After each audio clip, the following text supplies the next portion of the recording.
I think we need our team. As much as I'm waiting with anticipation.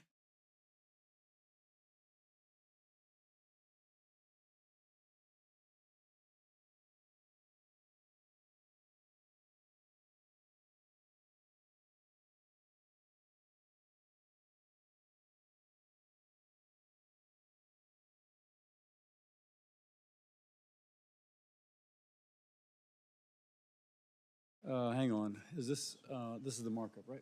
This is the Health Committee. This is the right notebook, right? Yes, that's The Senate Committee on Health, Education, Labor, and Pensions will please come to order. Senator Sanders reminded me it's the Health Committee, but I actually had that down, Bernie. President Trump is focused on delivering the most pro-worker administration in history. To do this, he needs officials with strong experience and a commitment to put workers first. The nominees before us are aligned with the President's vision. It confirmed to the National Labor Relations Board, Mr. Jim Murphy and Ms. Crystal Carey will prioritize workers and ensure that their rights are protected under federal law.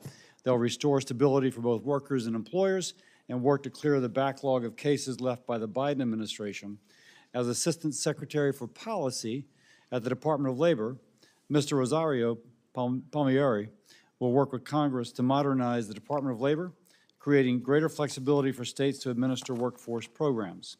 If confirmed as DOL Inspector General, Congressman Anthony D'Esposito will help drive President Trump's mission to reform the federal bureaucracy and eliminate waste, fraud, and abuse. These nominees have demonstrated they are committed to implementing President Trump's pro-worker, pro-family agenda. I proudly support their nominations and urge colleagues to do the same. With that, I recognize Senator Sanders. Thank you very much, Mr. Chairman. Today we will be considering 4 of President Trump's labor nominees. I will be voting against all of them.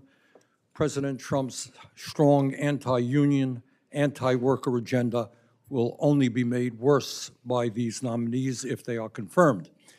But first, let me thank the chairman for removing the nomination of Boeing's Chief Labor Counsel, Scott Mayer, to be a member of the National Labor Relations Board.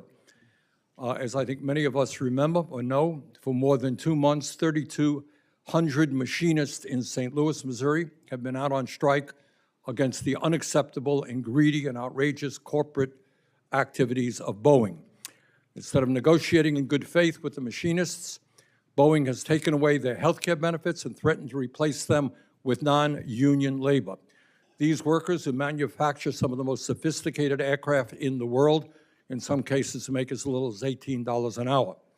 Meanwhile, Boeing's CEO has received over $18 million in pay for just 4 months of work, and its previous 2 CEOs received over $100 million in compensation. If Boeing cannot agree to a fair union contract with the machinists in St. Louis, I don't believe Boeing's Chief Labor Counsel should become a member of the National Labor Relations Board. Unfortunately, Mr. Chairman, just like Mr. Mayer, the rest of the nominees that we will be considering this morning are also opposed by the trade union movement. The AFL-CIO, representing nearly 15 million workers, is urging us to oppose all of these nominees. The International Association of Machinists and Aerospace Workers, representing 600,000 workers and retirees, is opposed to all of these nominees. The Service Employees International Union, representing 2 million workers, is opposed to all of these nominees.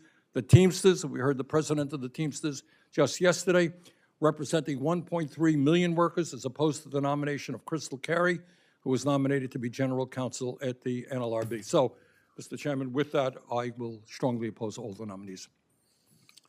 Thank you, Senator Sanders. I believe Senator Hawley would like to make a statement. And Senator Hawley. Thank you very much, Mr. Chairman. Senator Hawley, you have permission to speak slowly. We still have a couple people we're waiting on, okay? So just I'm happy to go on and on, Mr. Chairman. I didn't say that. Those are words Didn't I've say never that. heard in this committee room from you. Usually it's Senator Hawley, stop talking. I'll actually be uncharacteristically brief. I just wanted to say a word about Crystal Carey, who's the nominee to be the general counsel at the National Labor Relations Board, the NLRB. I have to say I was not entirely pleased with her answers to my questions, particularly in person, that is, particularly as it relates to the NLRB's recent decision in the Amazon case. So I posed to her quite a number of follow-up questions for the record. And I am more pleased to say that in response to my questions there, she committed to enforcing the Amazon case, recognized that it is